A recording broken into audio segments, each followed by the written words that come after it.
Hello guys, तो स्वागत है आप सभी का शैडो एक्सप्लेनर चैनल में। लास्ट एपिसोड में अपन सभी ने देखा था ब्रूस वेन मायरा को अपने घर पे लेके आ गया होता है। ब्रेकफास्ट के टाइम मायरा बोल रही होती है कि मैं ब्रेकफास्ट नहीं कर सकती, आप लोगों को परेशान करने के लिए मुझे माफ करिएगा। ब्रूस वेन बोल रहा होता है अगर इसको खाना नहीं खाना तो जाने दो, आखिर आप इसको परेशान क्यों कर रहे हो। तभी थॉमस अपनी बेल्ट निकालते हुए बोलते हैं कि फालतू बातें करना बंद कर। मायरा बोल रही होती है कि लगता है ब्रूस मुझसे काफी नाराज है, ब्रूस की खुशी के लिए मैं खुद को भी चेंज कर सकती हूँ। थॉमस वेन बोल रहे होते कि तुम कितनी ज्यादा प्यारी बच्ची हो, वही मेरा बेटा तो बिल्कुल गधा है। मार्था वेन मायरा से बोल रही होती है कि तुम हमारे साथ में खाना खाओ, ये हमारी फैमिली के लिए काफी ज्यादा अच्छा होगा। फिर वो सभी लोग काफी ज्यादा खुशी खुशी ब्रेकफास्ट करते हैं। सीन चल होता है वैंग ग्रुप का सीन दिखाया जाता है। हम देखते हैं सारा कुछ, जिसने कि ब्रूस वेन की बातों को सुनने के बाद में काफी सारी इन्फॉर्मेशन बाहर निकलवाई होती है। इन्वेस्टिगेशन के बाद में सारा को पूरी रियलिटी पता चल गई होती है। जो फ्रेंच कंपनी होती है वो एक बहुत ही बड़ी फ्रॉड होती है। सारा बोल रही होती है यहाँ पे जो प्रॉब्लम है वो रूलोंग नहीं है, यहाँ पे प्रॉब्लम है फैल्कन।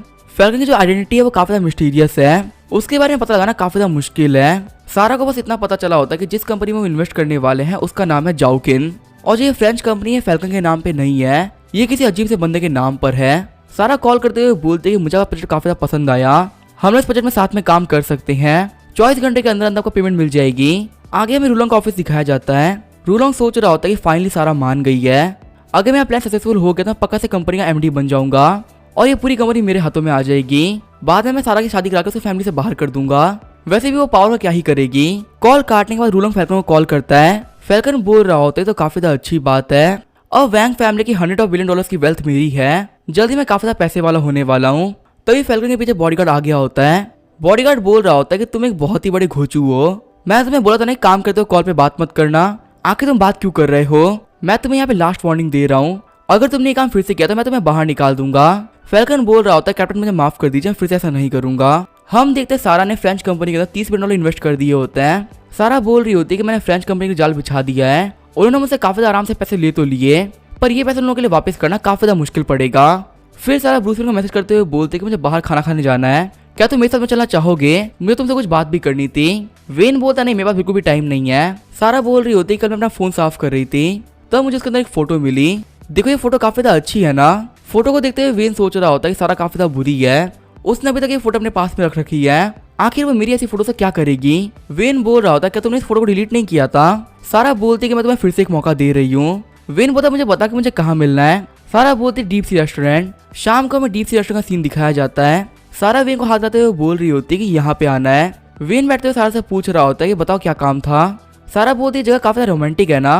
ब्रूस वेन सोच रहा होता है कि हाँ ये जगह काफी रोमांटिक तो है, सभी लोग यहाँ पे काफी आराम से अपने कमरों में बैठे खाना खाते हैं, लेकिन मैंने कभी भी एक ड्रैगन को और चिड़िया को साथ में नहीं देखा, और मेरे सामने सारा एक चिड़िया तक नहीं है। सारा सोच रही होती है कि वेन मुझे काफी हल्के में ले रहा है, ये बोल रहा है कि खुद एक ड्रैगन है और मैं इसके सामने चिड़िया तक नहीं हूँ। सारा बोलते है कि हनी मुझे बता कि तुम्हें क्या खाना है। ब्रूस बोल रहा होता है तुम्हें जो भी मंगाना है तुम मंगा लो, मुझे बिल्कुल भी भूख नहीं है, और हाँ मुझे हनी मत बुलाओ। वेन सोच रहा होता है पक्का से सारा पागल हो चुकी है, इसने मुझे यहाँ पे काम की बात करने के लिए बुलाया था, आखिर ये कैसी काम की बातें हैं। सारा वेन को पांव से टच करते हुए बोल रही होती है कि तुम सच में काफी ज्यादा अच्छे हो। वही वेन सारा को बोल रहा होता है कि तुम कैसी हरकतें कर रही हो। सारा बोल रही होती है मेरे पाँव में फिर से काफी ज्यादा दर्द हो रहा है, प्लीज मेरे पाँव दबा दो। वेन सोच रहा होता है कि मुझे फिर से वही काम करने के लिए बोल रही है, अगर मुझे पता होता कि यहाँ पे कुछ ऐसा होने वाला तो मैं कभी भी यहाँ पे नहीं आता। वेन बोल रहा होता कि मैं यहाँ पे कुछ भी नहीं कर सकता, ये बोलते वो सारा के पाँव दबाने लगता है। वही सारा बोल रही होती है कि तुम होटल बैठे किसी का पाँव दबा रहे हो, तुम तो एक बहुत ही बड़ा ठरकी निकले। वेन सोच रहा होता कि इसी ने मुझे सब कुछ करने के लिए कहा था, और अभी मुझे ठरकी भी बोल रही है। लगता है मैं यहाँ पे काफी हल्के तरीके से एक्ट कर रहा हूँ, अगर मैं यहाँ पे थोड़ा सा बोल्ड बनूंगा तो मुझे बुली नहीं कर पाएगी। ये यहाँ पे कब से इनिशिएटिव ले रही है, क्योंकि इसे लगता है कि मैं कुछ भी नहीं कर सकता हूँ, लगता है मुझे भी यहाँ पे कुछ करके दिखाना होगा, डरने से यहाँ पे काम नहीं बनेगा। वेन बोल रहा होता तुम्हें अपने पाँव दबाने हैं ना, मैं ये काम काफी आराम से कर सकता हूँ। फिर वेन सारा के पाँव दबाने लगता है, पाँव दबाते हुए सारा को चिटिया भी काट रहा होता है। सारा को देखते हुए वेन सोच रहा होता है कि मैं इसको हरा सकता हूँ, ये मेरी रियल ओपोनेंट नहीं है। हम देखते हैं वेन की बाबा ऐसी हरकतें करनी होती है, सारा काफी शर्मा रही होती है।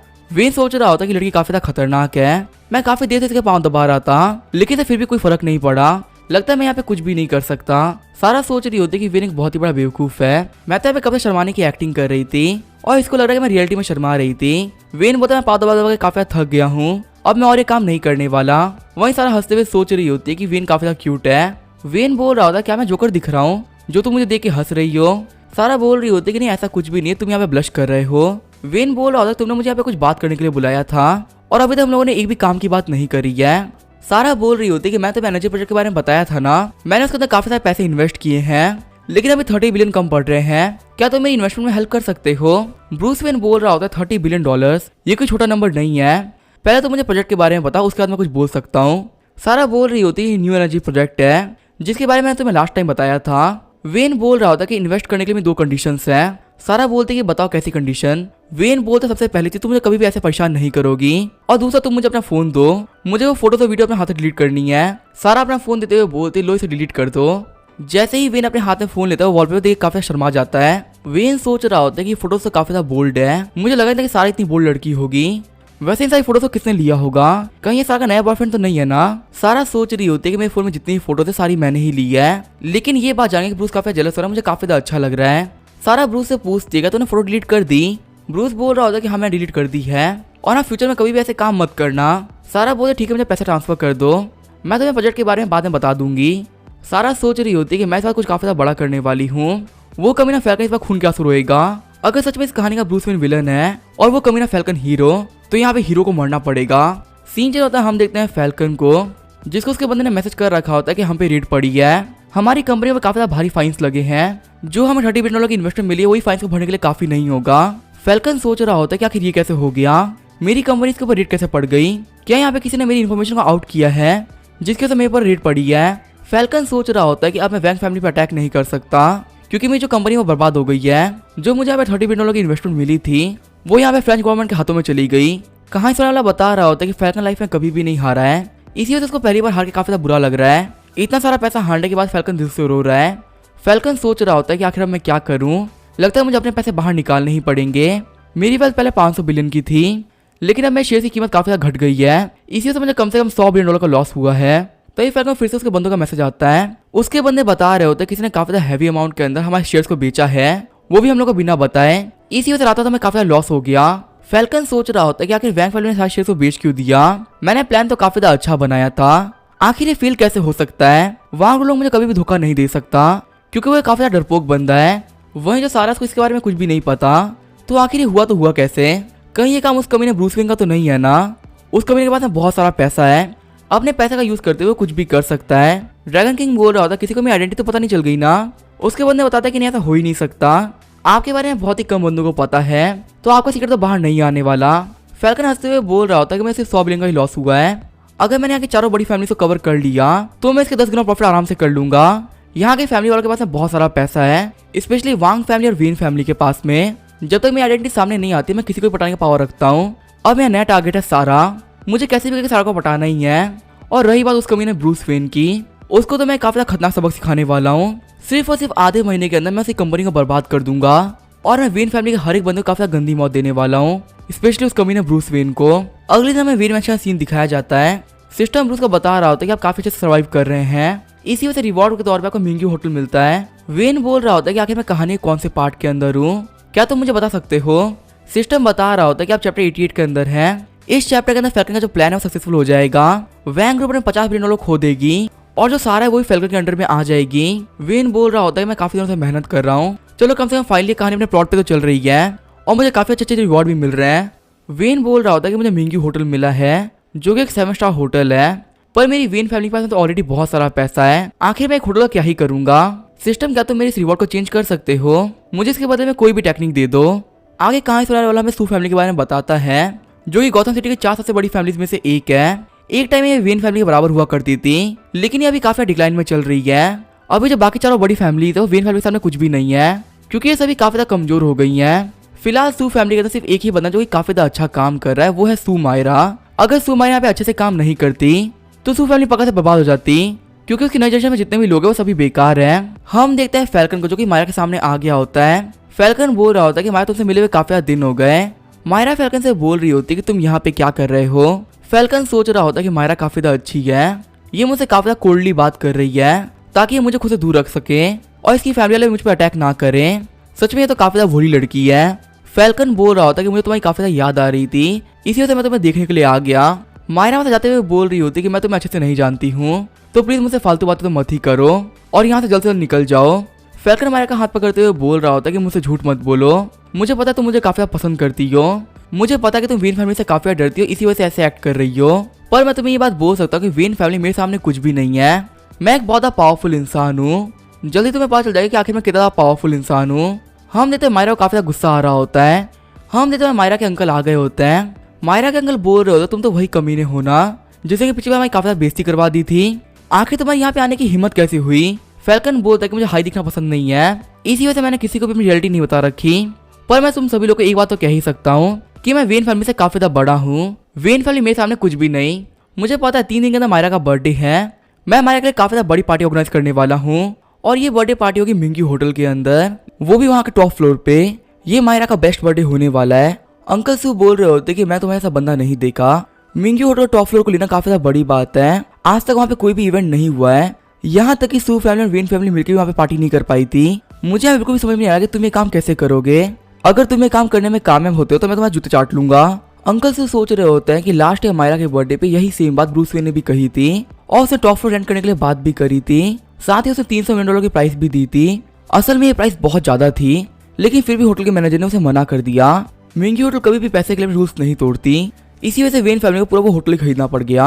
अंकल सू बोल रहे होते हैं कि तुम्हारे पास में ऐसी कौन सी क्वालिफिकेशंस है जो कि वेन फैमिली के पास में भी नहीं है। फैल्कन बोल रहा होता है कि अभी आप लोग को नहीं पता, जिस दिन आप लोग को पता चलेगा काफी शौक रह जाएंगे। फिर फैल्कन लॉन्गिया को बुला लेता है। लॉन्गिया बोल रहा होता है कि मुझे ऑर्डर बताइए मास्टर। हमें बताया जाता है कि लॉन्गिया ड्रैगनसोल ऑर्गेनाइजेशन के 8 जनरल में से एक है। भले से लॉन्गिया दिखने में काफी ज्यादा बेकार हो, पर वो एक काफी ज्यादा शानदार बिजनेसमैन है।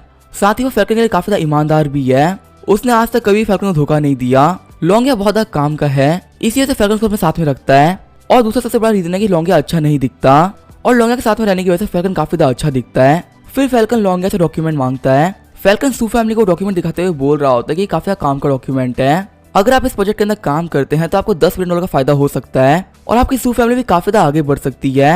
अंकल सू सोच रहे होते कि ये बंदा सच कह रहा है। हो सकता है कि इसकी एग्जिस्टेंस वेन फैमिली से काफी ज्यादा बड़ी हो। मुझे इसको ट्राई तो करना ही चाहिए। मायरा बोल रही होती कि तुमने यहाँ पे एक बहुत ही बड़ी शर्त रख दी है, अगर तुम इसको पूरा नहीं कर पाते तो मुझे अपनी शक्ल मत दिखाना। मायरा सोच रही होती कि मिंगी होटल का टॉप फ्लोर आज तक इसे कोई भी रेंट नहीं कर पाया है और इस बंदे ने यहाँ पे एक बहुत ही बड़ी बात कह दी है। ये पक्का से काम पूरा नहीं कर पाएगा। सच में मुझे इस बंदे की शक्ल नहीं देखनी काफी ज्यादा परेशान करता है और अगर इसने मिंगी होटल को कॉन्ट्रैक्ट कर भी लिया तो मुझे कोई फर्क नहीं पड़ता, फिर भी मैं इस बंदे को रिजेक्ट कर दूंगी। फैल्कन बोल रहा होता है कि यहाँ पे सारा काम हो चुका है, ठीक है तो फिर मैं यहाँ से चलता हूँ। जाते हुए फैल्कन सोच रहा होता है कि तुम लोग मेरा वेट करो, सू फैमिली का सनी लॉ तो मैं ही बनूंगा। फैल्कन के जाने के बाद अंकल सू सोच रहे होते हैं कि ये बंदा काफी ज्यादा पावरफुल लग रहा था, एक बार मुझे इसकी स्ट्रेंथ को चेक करना ही चाहिए। वैसे भी हो सकता है कि मुझे अपनी सू फैमिली का अच्छा दामाद मिल जाए। सीन चल होता है मिंगी होटल का सीन दिखाया जाता है। सिस्टम ने ब्रूस वेन को रिवॉर्ड के तौर पे मिंगी होटल दे दिया था, इसी वजह से ब्रूस वेन यहाँ पे इंस्पेक्शन करने के लिए आया है कि आखिर उसकी प्रॉपर्टी कैसी है। ब्रूस वेन बोल रहा होता है दिखने में काफी ज्यादा अच्छा है। सिस्टम अगर तुम्हें मुझे ऐसे रिवॉर्ड दे तो तुम दे सकते हो। तभी मैनेजर की नजर ब्रूस वेन में पड़ती है। मैनेजर बोल रहा होता है मास्टर वेन आप यहाँ। ब्रूस वेन बोल रहा होता है तुम काफी ज्यादा पोलाइट हो रहे हो, लास्ट टाइम तो पोलाइट नहीं थे। मैनेजर बैंक बोल रहे होते हैं कि एक बार आके आप अपना होटल देख लीजिए। सबसे पहले वो ब्रूस वेन को मेन हॉल में लेके जाते हैं। ब्रूस बोल रहा होता है दिखने में काफी ज्यादा शानदार है। फिर वो लोग गार्डन एरिया में जाते हैं। ब्रूस बोल रहा होता है कि ये तो मेरे घर से भी ज्यादा अच्छा है। आगे वो लोग अपने ऑफिस के अंदर आ गए होते हैं। मैनेजर बैंक ब्रूस वेन को बता रहे होते हैं कि यहाँ पे लॉन्ग चेन ग्रुप के बंदे आए थे। वो लोग कह रहे थे कि उनको टॉप फ्लोर बुक करना है, वो भी शायद से किसी बर्थडे पार्टी के लिए। हमें तो ब्रूस काफी शौक रह गया होता है। ब्रूस सोच रहा होता है कि ये सब चैप्टर 95 में हुआ था, मतलब मैं 95 चैप्टर तक पहुंच चुका हूँ। इस चैप्टर के हिसाब से तो फैल्कन है वो अपनी स्ट्रेंथ को शो करना स्टार्ट कर देगा। सबसे पहले जो वो काम करेगा वो होगा मायरा की बर्थडे पार्टी को होस्ट करवाना, वो भी मिंगी होटल के टॉप फ्लोर पे। एक शानदार बर्थडे पार्टी की वजह से मायरा से काफी ज्यादा इंप्रेस हो जाएगी। फिर वो धीरे धीरे करके पूरी सू फैमिली को अपने अंडर में कर लेगा। जो मायरा होगी वो भी उसके प्यार में गिर चुकी होगी और सू फैमिली के अंडर में आने के बाद में वो काफी ज्यादा स्ट्रॉन्ग बन जाएगा। वो बिल्कुल ही वेन फैमिली के बराबर स्ट्रॉन्ग बन जाएगा। फिर स्टार्ट होगी वेन फैमिली की बर्बादी। वेन सोच रहा होता है सिस्टम तुम एक बहुत ही बड़े कमीने हो, तुम मेरे साथ में चीटिंग कर रहे हो। मुझे लगता है जो सिस्टम है काफी ज्यादा अच्छा है, इसने मुझे पूरा मिंगी होटल ही दे दिया, लेकिन इसने यहाँ पे सब कुछ मेरे को मरवाने के लिए किया था। आखिर मैं इस कमीने फैल्कन से कैसे डील करूंगा। वैसे देखा जाए यहाँ पे सब कुछ स्टार्ट होगा फैल्कन को टॉप फ्लोर मिलने से। सू फैमिली की हेल्थ से जो लॉन्ग चेन ग्रुप है वो काफी ज्यादा पावरफुल हो जाएगी और फिर मेरी वेन फैमिली को काफी ज्यादा परेशान करा करेगी। अगर मैं इसको टॉप फ्लोर दिया तो भी दिक्कत है और अगर मैंने इसको टॉप फ्लोर नहीं दिया तो भी काफी बड़ी दिक्कत है। फैल्कन एक बहुत ही बड़ा कमीना है, वो अपने फायदे के लिए किसी को मरवा भी सकता है। अगर मुझे बिना कुछ करे ही मरना है तो मुझे करके मरना चाहिए। वेन सोच रहा होता है कि आखिर मुझे क्या करना चाहिए, मैं सारा खतरा अपने ऊपर तो नहीं ले सकता ना। वैसे मुझे पता है जो मैनेजर वैंग है काफी टैलेंटेड आदमी है, इसने लास्ट ईयर तो मुझे ही मना कर दिया था। अगर यहाँ पे ये बंदा मेरी हेल्प करेगा तो मैं काफी कुछ कर पाऊंगा, मैं फैल्कन को काफी आराम से मना कर सकता हूँ। मैनेजर वैंग बोल रहे होते हैं कि बॉस क्या हुआ, आप मुझे क्यों देख रहे हैं। ब्रूस वेन बोल रहा होता है कि मैनेजर वैंग आपको टॉप फ्लोर वाले एग्रीमेंट को मान लेना है, लेकिन हाँ ये बर्थडे पार्टी नहीं होनी चाहिए। आप समझ रहे हैं ना मैं क्या कहना चाहता हूँ। मैनेजर वैंग बोल रहे होते हैं कि आपको किसी से बदला लेना है, आप उन लोगों को क्लियरली भी तो मना कर सकते थे ना। वेन बोल रहा होता है कि आप मेरी बात समझिए, मुझे यहाँ पे किसी को सबक सिखाना है। मैनेजर वैंग सोच रहे होते हैं कि पता नहीं यहाँ पे क्या चल रहा है, चलो जो भी मैं जाके कस्टमर से मिलता हूँ। हम देते मिस्टर वैंग लॉन्गिया से मिलने के लिए आगे होते हैं। मैनेजर वैंग बोल रहे होते हैं कि मेरा नाम है वैंग डेफा और मैं इस पूरी जगह का इंचार्ज हूँ। लॉन्गिया बोल रहा होता है कि मेरा नाम है लॉन्गिया और मैं लॉन्गचेन ग्रुप का एमडी हूँ। मेरे जो बॉस है सुमायरा काफी ज्यादा पसंद है, इसी वजह से आपके टॉप फ्लोर पे सुमायरा की बर्थडे पार्टी होस्ट करना चाहते हैं। मैनेजर वैंग सोच रहे होते हैं क्या सुमायरा, ये तो मिस्टर वेन की फियांसे है ना, ये लोग यहाँ पे किसी और की फियांसे को चुराना चाहते हैं। अब मुझे समझ में आया कि मिस्टर वेन ये सब क्यों कर रहे थे, उनको इन कमीनों से बदला लेना है। चलो कोई बात नहीं, मिस्टर वेन ने एक काम काफी अच्छे इंसान को दिया है, मैं इन लोगों को एक ऐसा सबक सिखाऊंगा जो कि लाइफ टाइम याद रखेंगे। लॉन्ग चेन ग्रुप के लिए ये बर्थडे पार्टी एक बुरा सपना बनने वाला है। मैनेजर वैंग बोल रहे होते हैं कि लॉन्ग चेन ग्रुप का जो बिजनेस है वो काफी ज्यादा बड़ा है और हमारे होटल का आप लोगों से फ्रेंडशिप करनी है, इसी वजह से हम आप लोगों को टॉप फ्लोर बिना किसी पैसे के दे देंगे। आप लोग पे काफी आराम से बर्थडे पार्टी कर सकते हैं, आपको कोई फीस देने की कोई जरूरत नहीं। लॉन्गिया बोल रहा होता है कि सच में आप लोग काफी अच्छे लोग हैं, मैं आपके होटल की फ्रेंडशिप को एक्सेप्ट करता हूँ। लॉन्गिया मैनेजर बैंक को एक कागज देते हुए बोलता है कि ऐसे इसको डिजाइन करवाना है। मैनेजर बैंक सोच रहे होते हैं कि डिजाइन काफी रोमांटिक है, लगता है इनको इन्होंने बर्थडे पार्टी के लिए काफी प्रिपरेशन कर रखी थी, लेकिन ये पूरी प्रिपरेशन खराब होने वाली है। सच में इन लोगों को काफी अच्छा सबक सिखाने वाला हूँ। सीन चेंज होता है, हम देखते हैं ब्रूस वेन को, जिसको सिस्टम बोल रहा होता है कि आप काफी ज्यादा जिद्दी हैं, हम आपको यहाँ पे एक स्पेशल रिवॉर्ड दे रहे हैं, ये होगी मार्शल आर्ट कुंफू। वेन बोल रहा होता है कि आखिर एक ऐसी मार्शल आर्ट है, सिस्टम बता रहा होता है कि इमॉर्टल सब एग्जिस्ट नहीं करते हैं, उनके पास सबसे पावरफुल एग्जिस्टेंस होती है, वो होती है गुवू, और हमने आपको गुवू की मार्शल आर्ट टेक्निक्स दी है। ये काफी ज्यादा पावरफुल टेक्निक्स हैं, इसको लगातार यूज करने से आपकी बॉडी काफी ज्यादा पावरफुल हो जाएगी और आप सिर्फ एक हिट के अंदर दीवार भी तोड़ पाएंगे। वेन हंसते हुए बोल रहा होता है तो काफी ज्यादा कमाल की बात है। फिर वेन बोला सबसे बेकार बात तो ये है कि मैं इस टेक्निक को सिर्फ एक ही बार यूज कर सकता हूँ, एक बार यूज करने में मुझे क्या ही मिलेगा। वेन सिस्टम से बोल रहा होता है कि मुझे टेक्निक को प्रैक्टिस नहीं करना, लेकिन मैं इसको एक बार परफेक्टली यूज करवाऊं, क्या ये चलेगा। हम तो सिस्टम में कुछ भी समझ में नहीं आ रहा होता। वेन बोल रहा होता है कि मैं किसी मार्शल आर्ट टेक्निक से फैल्कन को नहीं मार सकता, वो कमीना काफी ज्यादा स्ट्रॉन्ग है, इसी से मैं तुमसे ये टेक्निक एक बार के लिए ही मांग रहा हूँ। फिर वेन खुश होते हुए बोलता है तुम्हें मुझे टेक्निक नहीं दे तो मत दो, वैसे भी जल्दी मायरा का बर्थडे पार्टी होने वाली है, वहाँ पे कहानी का एक बहुत ही बड़ा प्लॉट खुलने वाला है, पक्का से मुझे उस दिन भी काफी ज्यादा अच्छे रिवॉर्ड्स मिलेंगे। वही महंगी होटल का टॉप फ्लोर बिक गया है। ये बात सुन सभी लोग काफी शॉक रह गए होते हैं, पूरे गौतम सिटी के अंदर ये बात फैल गई होती है। सभी लोग बोल रहे होते हैं कि इस जगह को ब्रूस वेन भी हासिल नहीं कर पाया, आखिर ये लॉन्गचेन ग्रुप का बंदा कौन है जिसके पास में ब्रूस वेन से भी ज्यादा पावर और पैसा है। सीन जो होता है सू फैमिली का सीन दिखाया जाता है। लॉन्गिया में सू से बोल रहा होता है कि पार्टी का टाइम हो चुका है, प्लीज आप अपनी बर्थडे पार्टी के लिए तैयार हो जाइए। मायरा सोच रही होती है कि आखिर कैसे पॉसिबल हो सकता है, इस बंदे ने सच में टॉप फ्लोर को बुक कर लिया है, लेकिन चाहे ये बंदा कुछ भी कर ले मेरा आंसर सेम ही रहेगा, मुझे कभी भी ये बंदा पसंद नहीं आने वाला। मायरा बोलते ठीक है तुम चलो मैं आ रही हूँ। तभी वहाँ पे अंकल से आते हुए बोलते कि मायरा तुम सच में जा रही हो, ये तुम्हारे और ब्रूस वेन के रिश्ते के लिए अच्छा नहीं रहेगा। लॉन्गिया सोच रहा होता है कि आखिर कमीना ब्रूस वेन है कौन, मैं जहाँ भी जाना से उसी का नाम चल रहा है, अगर मुझे बॉस एक बार कह देंगे तो मैं इस कमीने को मार डालूंगा। मायरा बोल रही होती है कि अंकल कोई बात नहीं, मैं वहाँ पे जा रही हूँ, मुझे देखना कि आखिर उस बंदे ने क्या क्या अरेंजमेंट करी है, और वैसे भी वहाँ पे कोई प्रॉब्लम होगी तो मैं उसे सॉल्व कर दूंगी। ये बोलते हुए मायरा वहाँ से निकल जाती है। वही हम देखते फैल्कन ने काफी अच्छी प्रिपरेशन कराई होती है, मायरा की बर्थडे पार्टी के लिए वो काफी अच्छा सूट पहन खड़ा होता है। फैल्कन सोच रहा होता है कि आज मायरा मेरी होने वाली है, सच में आज काफी ज्यादा मजा आएगा। तभी वहाँ पे मायरा जाती है। मायरा को देख के फैल्कन काफी ज्यादा खुश हो गया होता है। फैल्कन बोल रहा होता है मैंने कहा था ना कि मैं करके दिखाऊंगा, देखो मैंने फ्लोर बुक कर ही लिया। मायरा बोल रही होती है कि फैल्कन तुम कौन है मुझे नहीं पता, पर मुझे तुम्हें एक बात काफी ज्यादा क्लियरली बतानी है। फैल्कन सोच रहा होता है कि मुझे पता तुम क्या बोलने वाली हो, वैसे मेरे पास तुम्हारे लिए काफी ज्यादा अच्छा गिफ्ट है। तभी वहाँ फायरवर्क होना स्टार्ट हो जाती है। उस फायरवर्क से हैप्पी बर्थडे सुमाया लिखा गया होता है। मायरा भी इन फायरवर्क्स को देख रही होती है। वही सारे नॉर्मल बंदे बोल रहे होते हैं तो कितनी प्यारी बर्थडे पार्टी है, सुमाया की किस्मत काफी ज्यादा अच्छी है, उनको एक काफी ज्यादा अच्छा पति मिल रहा है जो किसी बर्थडे पार्टी के लिए काफी ज्यादा पैसा खर्च कर रहा है। वहीं बाकी लोग बोल रहे होते हैं कि यहाँ पे लगातार 10 मिनट से फायरवर्क चल रहे हैं। अमीर लोग सच में काफी ज्यादा अलग होते हैं, वो सिर्फ अपना प्यार दिखाने के लिए काफी सारा पैसा खर्च कर सकते हैं। फैल्कन सोच रहा होता है कि लॉन्गिया ने काफी ज्यादा अच्छा काम किया है, सच में मुझे कभी भी डिसअपॉइंट नहीं करता। तभी हम देखते हैं मायरा काफी ज्यादा खुश हो गई होती है। वही फैल्कन एकदम शॉक रह गया होता है क्योंकि फायरवर्क से लिखा गया होता है लव यू मायरा, और सबसे आखिर में नाम आता है ब्रूस वेन का। फैल्कन बोल रहा होता है कि आखिर ये कैसे हो सकता है, आखिर में उस कमीना का नाम कैसे आ गया। वही नीचे सभी लोग बोल रहे होते हैं अच्छा ये ब्रूस वेन ने करवाया है, सच में मिस्टर ब्रूस वेन काफी ज्यादा खतरनाक इंसान है। बाकी बंदे ये बोल रहे होते हैं कि हाँ इतना पैसा ब्रूस वेन के पास में ही है कि वो ये सब करवा सके, गौतम सिटी में किसी का इतना पैसा है ही नहीं। वही मैनेजर बैंक सोच रहे होते हैं कि मिस्टर वेन काफी ज्यादा खुश हो जाएंगे, मैंने इस पर काफी ज्यादा अच्छा काम किया है। वही हम देखते वेन को जो दौड़ते हुए आ रहा होता है। वेन सोच रहा होता है पता नहीं यहाँ पे क्या हुआ होगा, क्या वो बर्थडे पार्टी सक्सेसफुल हो गई होगी, गेट खोलते ही ब्रूस सोच रहा होता है कि मैनेजर वैंग ने क्या करवा दिया। लगता है कि अब मैं बिल्कुल भी नहीं बचने वाला।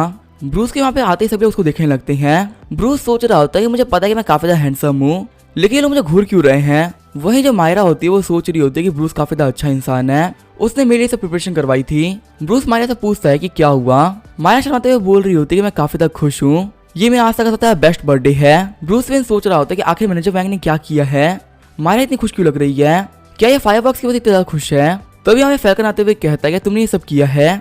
वेन शॉक होते हुए पूछ रहा होता है कि मैंने क्या किया है। मैनेजर वैंग वहाँ पे आते हुए कहते हैं कि ये हमारे बॉस की तरफ से तुम्हारे लिए गिफ्ट था, क्या तुम्हें गिफ्ट अच्छा नहीं लगा फैल्कन। फिर मैनेजर वैंग ब्रूस से पूछ रहे होता है कि आपको मेरा काम अच्छा लगा, मैंने इसके लिए काफी ज्यादा मेहनत करी है। ब्रूस वेन बोलता अच्छा ये आपने अरेंज करवाया है। मैनेजर वैंग सोच रहे होता है कि मुझे पता है मैंने काफी ज्यादा अच्छा काम किया है, लॉन्ग चैन ग्रुप की बॉस की बेइज्जती देखेंगे काफी ज्यादा मजा आया होगा, मेरी बॉस की गर्लफ्रेंड कोई भी से दूर नहीं कर सकता। वेन सोच रहा होता है कि मुझे लगा था कि मैनेजर वैंग छोटी मोटी ट्रिक खेलेंगे, लेकिन इन्होंने तो पूरा यहाँ पे एक बॉम्ब गिरा दिया। मैनेजर वैंग ने सच में यहाँ पे काफी ज्यादा खतरनाक काम कर दिया है। फैल्कन आगे बढ़ते हुए बोल रहा होता है कि ब्रूस वेन तुम एक बहुत ही बड़े कमीने हो, आज मैं तुम्हें मार डालूंगा। मायरा बीच में आते हुए बोलती है कि तुम क्या कर रहे हो, क्या तुम्हें सिर्फ लोगों को बुली करना आता है। फैल्कन सोच रहा होता है कि आखिर यहाँ पे क्या चल रहा है, आखिर मायरा इस कमीने को प्रोटेक्ट क्यों कर रही है। फिर फैल्कन सोचता है कि नहीं मैं मायरा गलत समझ रहा हूँ, वो यहाँ पे मुझे प्रोटेक्ट कर रही है। अगर मैंने यहाँ पे अटैक करके ब्रूस वेन को मार दिया तो यहाँ पे चीजें काफी ज्यादा खराब हो जाएगी, इसी वजह से वो मुझे रोक रही है। लॉन्ग यहाँ बोल रहा होता है कि फैल्कन गुस्सा मत करो, हमें यहाँ पे देखना पड़ेगा आखिर यहाँ पे क्या चल रहा है। लॉन्ग यहाँ मैनेजर वैंग के पास जाते हुए कहता है कि तुमने ये क्यों किया, मैंने तुमसे पहले ही बोल देता कि यहाँ पे एक बर्थडे पार्टी होल्ड होने वाली है, आखिर तुमने मुझे धोखा क्यों दिया। मेरी एक बात याद रखना, मैं तुम्हारी कंपनी को बर्बाद कर दूंगा। मैनेजर वैंग बोले जो उखाड़ना है उखाड़ लेना। आज की जो बर्थडे पार्टी मिस्टर वेन ने ऑर्गेनाइज करवाई थी, और वैसे भी क्या मैं तुमसे कुछ पैसे लिए हैं क्या, अगर मैं तुमसे पैसे लिए तो मैं अपनी गलती को मानता हूँ, बता तुमने मुझे पैसे दिए हैं। लॉन्ग यार सोच रहा होता है कि ये बंदा बहुत ही बड़ा कमीना है, इस बंदे ने मुझे बेवकूफ बना दिया। फिर मैनेजर वैंग फैल्कन से बोलते कि तुम तो एक बहुत ही बड़े कमीने लड़के हो, हमारे मिस्टर वेन और मिस मायरा की शादी होने वाली है और तुम लोग के बीच में कूद रहे हो, क्या तुम्हें लोगों के लड़के पटाने में शर्म नहीं आती, तुम तो काफी घटिया बंदे निकले। मैंने ऐसा बहुत घटिया लोगों को देखा है, पर तुम जैसा घटिया बंदा मैंने आज तक नहीं देखा। ब्रूस वेन सोच रहा होता है कि मिस्टर वैंग आप क्या कर रहे हैं, ये बंदा आपके परलोक की टिकट काट देगा, प्लीज आप चुप हो जाइए। वही मिस्टर वैंग सोच रहे होते हैं कि जो हमारे बॉस है वो काफी ज्यादा अच्छे इंसान है, वो किसी को मुंह पे कुछ भी नहीं बोलते, लेकिन मैं उनके अंडर में काम करता हूँ तो ये मेरी जिम्मेदारी बनती है इन कमियों को सबक सिखाने की, मैं तो ऐसे कमियों को बिल्कुल भी ना छोड़ूं। ड्रैगन किंग सोच रहे होते ये जगह काफी ज्यादा अजीब है, लाइफ में पहली बार मेरी इतनी बेइज्जती हुई है, तुम सभी लोग यहाँ पे वेट करो, मैं तुम सभी को काफी ज्यादा गंदी मौत दूंगा।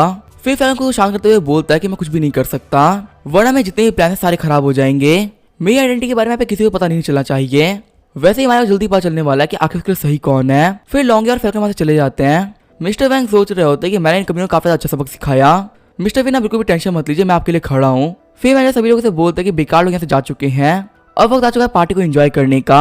फिर मैंने केक काटते हुए बोलते कि आज मैं सबसे अच्छा बर्थडे है, इस दिन को मैं हमेशा याद रखूंगी। ब्रूस में डरते हुए बोल रहा होता है अगर तुम खुश हो तो मैं भी खुश हूँ। मायरा बोलते क्या तुम बता सकते कि मैंने क्या विश मांगी होगी। वेन बोलता कि नहीं मुझे नहीं पता। मायरा वेन को पास में बुलाते हुए बोलते कि मेरे पास पे मुझे तुम्हें बताना है, मैं ये सब लोग को नहीं बताने वाली। ये बोलते हुए वेन को किस कर लेती है। वेन सोच रहा होता है कि मैं काफी ज्यादा केयरलेस हो गया था, इसी से मैं डॉज नहीं कर पाया। मिस्टर वैंग खुश होते हुए बोल रहे होते हैं कि मैंने बॉस की हेल्प करी और वो लड़की बताने में कामयाब रहे, सच में मैंने काफी ज्यादा अच्छा काम किया है। फिर मिस्टर वैंग वेन के पास में आते हुए बोलते हैं क्या आप मेरे काम से खुश हैं। वेन बोलता है हाँ मैं बहुत ज्यादा खुश हूँ, वैसे मैनेजर वैंग मुझे आपको कुछ बताना था, मैंने देखा कि आप काम करने में काफी ज्यादा अच्छे हैं और आपका टेंट यहाँ पे रहकर बेकार हो रहा है, इसी वजह से मेरी फैमिली ने साइबेरिया में एक नया बिजनेस खोला है, मैं आपको वहाँ का रीजन डायरेक्टर बना रहा हूँ, आपकी जो सैलरी है वो यहाँ से ट्रिपल हो गई होगी और आपको वहाँ पे रहने के लिए काफी ज्यादा अच्छी जगह दी जाएगी। मैनेजर वैंग बोल रहे होते हैं कि मैंने आपके थोड़ा बहुत काम किया और आपने मुझे इतना बड़ा गिफ्ट दे दिया, आप काफी ज्यादा अच्छे इंसान है। मैनेजर वैंग रोते हुए सोच भी रहे होते हैं कि ब्रूस वेन काफी ज्यादा अच्छे हैं, इनके लिए मैं ऐसे काम करते रहूंगा। ब्रूस वेन बोल रहा होता है कि नहीं मैंने सच में काफी ज्यादा अच्छा काम किया है, आप ये ऑनर डिजर्व करते हैं, आखिर मैं अपने शानदार बंदे को बेकार से ट्रीट कैसे कर सकता हूँ। मैं तो बोल रहा हूँ कि आप यहाँ पे एक नया मैनेजर बना दीजिए और उसके बाद में कल ही यहाँ से चले जाइए। ठीक है फिर मैं आपसे बाद में मिलता हूँ, मैं ऐसे जा रहा हूँ। वेन सोच रहा होता है कि मैनेजर वैंग की जान पे काफी ज्यादा खतरा है, इनको बचाने के लिए साइबेरिया भेजना ही पड़ेगा, अगर फिर से किसी ने ऐसी हरकत की तो मैं उसको सीरिया भेज दूंगा। मैनेजर वैंग ने अपने ग्रुप में मैसेज कर दिया होता है कि मुझे प्रमोशन मिल गई है और मेरे सारे भाइयों एक बात याद रखना, हम लोग को ब्रूस वेन की पूरी हेल्प करनी है, चाहे यहाँ पे कुछ भी हो जाए, हमको उस कमीने फैल्कन को बचा के रखना है, वो इन पे पक्का से अटैक करेगा। ग्रुप वाले बंदे बोल रहे होता है बिल्कुल भी टेंशन मत लीजिए, हमें फैल्कन काफी अच्छे से ध्यान रख लेंगे, वो कमीना हमारे बॉस को कुछ भी नहीं कर पाएगा। मिस्टर वैंग सोच रहे होते हैं कि मैं यहाँ से काफी दूर जा रहा हूँ तो बॉस सिर्फ आपके लिए इतना ही कर सकता हूँ। आगे हमें होटल के बाहर का सीन दिखाया जाता है, जो ही बंदे बाहर निकल रहे होते हैं वो बोल रहे होते हैं कि सच में मजा आ गया, जो यहाँ पे फायरवर्क हुई है वो काफी ज्यादा शानदार थी। वही फैल्कन उन बंदों की बातों को सुनकर सोच रहा होता है कि ब्रूस वेन एक बहुत ही बड़ा कमीना है, असल में ये सारा मेरा प्लान था और उसे मेरा प्लान चुरा लिया। लॉन्ग यार सोच रहा होता है कि फैल्कन ने मुझे काम दिया था और मैंने यहाँ पे इतनी बड़ी गलती कर दी। जो फैल्कन है वो काफी ज्यादा गुस्सा हो गया होगा, मैं क्या करूँ। लॉन्ग यार बोल रहा होता है कि फैल्कन पूरी गलती मेरी थी, इस गलती के लिए मुझे पनिश करो, मैंने तो यहाँ पे इतनी बड़ी गलती कर दी है कि मुझे मर जाना चाहिए। फैल्कन लॉन्ग को पकड़ते हुए बोलता है कि तुम क्या कर रहे हो, तुम मेरे भाई हो और सिर्फ एक लड़की के लिए मैं तुम्हें कभी पनिशमेंट नहीं दूंगा। लॉन्ग यार सोच रहा होता है कि फैल्कन ने मुझे अपना भाई कहा है और मुझे पनिश भी नहीं किया, सच में ड्रैगन किंग काफी ज्यादा अच्छा है। फैल्कन बोल रहा होता है आज जो भी कुछ हुआ है मुझे ऐसे नहीं छोड़ सकते, हमें यहाँ पे बहुत बड़ा एक्शन लेना पड़ेगा। थोड़ी देर बाद हम देखते हैं फैल्कन अपने घर पे आ गया होता है। फैल्कन बोल रहा होता है कि मुझे अपना रिवेंज लेना है, जाओ और जाकर उस मैनेजर वैंग को मरवा दो और हाँ उसकी पूरी फैमिली को भी खत्म कर देना, उनमें से कोई बचना नहीं चाहिए और कैसे भी करके मिंगी होटल को बर्बाद कर दो, क्योंकि मैं नहीं चाहता कि जहाँ पे मेरी बेइज्जती है वो जगह बचे। फैल्कन सोच रहा होता है कि आज मेरी बहुत ज्यादा बेइज्जती हुई है, इस बेइज्जती का बदला मैं लूंगा। लॉन्ग यार बोल रहा होता है कि आखिर ब्रूस वेन ने क्या करना है। फैल्कन बोल रहा होता है कि उसकी टेंशन तुम मत लो, मैंने लिंग जून और चीन को उसके पास में भेज दिया है, वो तो काफी बदतर मौत मरेगा। लॉन्ग यार सोच रहा होता है कि हमारे ड्रैगन सोल ऑर्गेनाइजेशन के अंदर 8 जनरल्स हैं और उसके अंदर चीन और लिंग हान की जो रैंक है वो 4th और 3rd है। अगर ये दोनों मेरे कोई भी काम करे तो काम काफी अच्छा होगा, मुझे यहाँ पे टेंशन की कोई भी जरूरत नहीं है।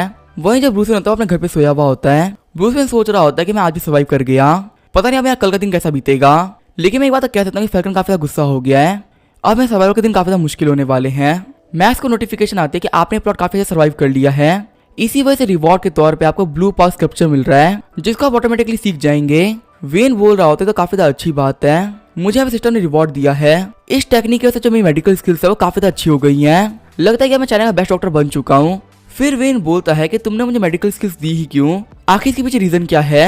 सिस्टम बोल रहा होता है कि तुम तो एकदम बेवकूफ इंसान हो, मैं यहाँ पे तुम्हें रिवॉर्ड दिया है। वेन बोलता है मुझे बेवकूफ बनाना ट्राई मत करो, लास्ट टाइम उन्होंने रिवॉर्ड के तौर पे पूरा होटल दे दिया था और वहां पे मैं बस मरते मरते ही बचा हूँ। हम देखते सिस्टम कुछ भी नहीं बोल रहा होता। वेन बोल रहा होता है कि मुझे पता है तुम्हें काफी बड़े कमीने हो, जब तक यहाँ पे अर्जेंसी नहीं आएगी मैं इन स्किल को यूज नहीं करूंगा, क्योंकि मैं इतना बेवकूफ नहीं बनने वाला। सिस्टम ब्रूस को कोई भी आंसर नहीं कर रहा होता। ब्रूस बोल रहा होता कि तुम यहाँ पे डेड होने की एक्टिंग कर रहे हो, अब मुझे तुम्हारी टेक्निक पता चल चुकी है, मैं इस स्किल को यूज नहीं करने वाला। फिर वेन को कंपनी से कॉल आता है, वेन को बताया जा रहा होता है कि आपके लिए एक नई सेक्रेटरी को हायर किया गया है जो कि कल से काम पे आया करेगी, अब से आपका हर एक काम वही संभाला करेगी। वेन सोच रहा होता है क्या नई सेक्रेटरी। अगले दिन हम देखते हैं वेन अपने ऑफिस आ गया होता है, एक लड़की बोल रही होती है मिस्टर वेन इनसे मिलिए, ये है आपकी नई सेक्रेटरी ची इन, इन्होंने अभी ट्रेनिंग को कंप्लीट कर लिया है और आज इनका काम का पहला दिन है। चीन बोल रही होती है कि मिस्टर वेन मुझे आपसे मिलकर काफी ज्यादा अच्छा लगा। वेन भी चीन से बोलता है कि तुम्हारा हमारी कंपनी में स्वागत है। वेन सोच रहा होता है कि ये लड़की दिखने में काफी ज्यादा अच्छी है और इसके बात करने का तरीका भी काफी ज्यादा अच्छा है, पता नहीं मुझे क्यों लगा कि इसमें कुछ गड़बड़ है। चीन सोच रही होती है क्या मैं हेलुसिनेट कर रही हूँ, आखिर मुझे ये आवाजें कहाँ से आ रही है। वेन चीन से बोल रहा होता है कि आज तुम्हारे काम का पहला दिन है, अगर तुम्हें कुछ ही पूछा तुम पूछ सकती हो, मैं अपने लोगों से काफी अच्छे तरीके से बिहेव करता हूँ, बिल्कुल भी नर्वस मत होना। दूसरी लड़की बोल रही होती है कि मैं चीन को आपके साथ छोड़ के जा रही हूँ, वैसे मिस्टर वेन मेरे घर पे डिनर पार्टी है, क्या वो डिनर पार्टी अटेंड करना चाहेंगे। वेन बोल रहा होता है मुझे माफ करना, मुझे कुछ काम था, पर हम लोग चीन के आने की खुशी में पक्का से पार्टी करेंगे। वेन सोच रहा होता है कि आखिर मुझे अपना काफी ज्यादा ध्यान रखना पड़ रहा है, मैं कहीं भी ऐसे ही नहीं जा सकता, क्या पता मैं इसे घर पे जाऊँ डिनर करने के लिए और वहां पे मुझे फैल्कन के बंदे मार डालें, मैं यहाँ पे बिल्कुल भी रिस्क तो नहीं ले सकता। चीन सोच रही होती है कि मैं इस बंदे की आवाज सुन सकती हूँ, पर ये बंदा कुछ बोल तो नहीं रहा। वैसे मुझे यहाँ पे फैल्कन ने भेजा है क्योंकि मुझे वेन ग्रुप के सारे सीक्रेट्स को बाहर निकालना है, जिससे कि हम लोग इन कंपनी को बर्बाद कर सके, और अगर मैं इस बंदे की मन की आवाज सुन पाई तो ये काफी ज्यादा अच्छा है ना, चीजों को सॉल्व करने में काफी ज्यादा आसानी होगी।